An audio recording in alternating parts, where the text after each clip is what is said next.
Hey everybody, I am back on the webcam again. Been wanting to get that spare room done, but having an infant daughter makes finding time to do these things a little difficult. So, getting into another review here, we're going to do the 2012 Overkill album, The Electric Age. We'll talk about that a little bit here. Overkill is another 80s thrash band, a theme we got going here over the past couple reviews I've been doing. They've been one of the more, again, consistent thrash bands of that group, along with Slayer and Testament. They didn't do a lot of experimentation during the 90s. They've been basically just a really reliable, old school thrash band the whole time. These guys tour like non-stop. And they're one of the more popular live bands in the community. They're well known for delivering killer shows all the time. So if you get the chance to see Overkill live, I would highly recommend you get the chance. I saw them for the first time just the other week, and it definitely did not disappoint. Sadly, they've dropped off the rest of the Dark Roots of Thrash tour due to an illness with Bobby Blitz, but next time they come around, definitely look into checking them out.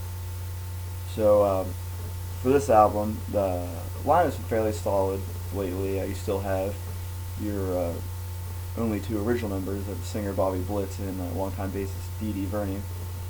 But this is their 16th album, so unlike some bands that have slowed down remarkably, like Slayer or Metallica, these guys keep on churning out the records, and with remarkable quality, I might add. So that's something else to be commended with a band like Overkill, especially being older guys. They're still finding time to put out album after album and hit the road. So kudos for that.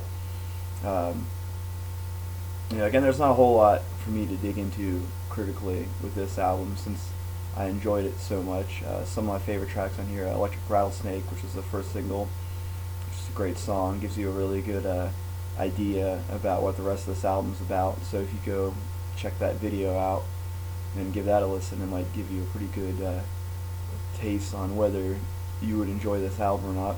I also really like Black Days, Drop the Hammer Down, All Over But the Shouting.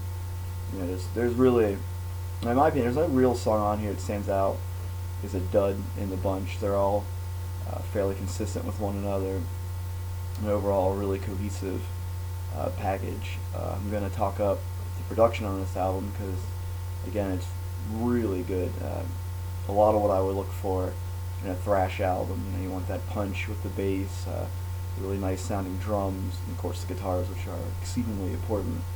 Everything here is just balanced very well, which there's no complaints on the production department here. So killer job on all that. So I'm gonna wrap this up a little quick here because this is a great thrash record. If you like 80s thrash, yeah, get this one. If you want to get into Overkill, this would be a good one to get. Ironbound would be a good one to get. Of course, The Years of Decay, if you want to get in more classic phase. There's really hard to find a dud, so basically just pick one and go with it. But this would definitely be a great starting point if you wanted to get into Overkill. Yeah, hands down, recommend this record. So yeah, alright, well, hopefully again this will be my last review on the webcam and can hopefully get some better quality ones with the camera set up in my spare room. Gonna branch out some other genres of metal beyond thrash and some of my upcoming ones too. I got a Baroness Yellow and Green on the deck here coming up soon, hopefully. So hopefully you've been enjoying these. Continue to give some comments down below and talk about, especially here, Overkill, Electric Age, what you liked about it, what you didn't, how do you feel it's compared to past releases from them, and let's just talk some metal here. So, alright, thanks for checking it out again, and go pick up some metal. Later.